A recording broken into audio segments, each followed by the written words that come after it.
So ayan po mga guys, isang aso po mga guys. Ano po, nakablakad na lang po siya sa highway po mga guys. Chu! Doggy! Dito lang po yan sa Hermosa mga guys, no? Ito pang yung isa po mga guys, oh. Ayan.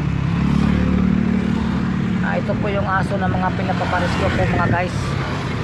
Sana po sila po ay ma-rescue po mga guys, no? So ayan pong mga aso po mga guys. Marami talaga ditong mga aso mga guys na wala na pong nagmamayari po mga guys. Bale, 6 po dito na aso po ang wala na po nagmamayari at nasa kalsada lang po sila mga guys, no? Ayan po, sana po ay ma-rescue po itong mga aso ito mga guys. Ayan, nagbalakad-lakad na lang po mga guys. Choo! Doggy!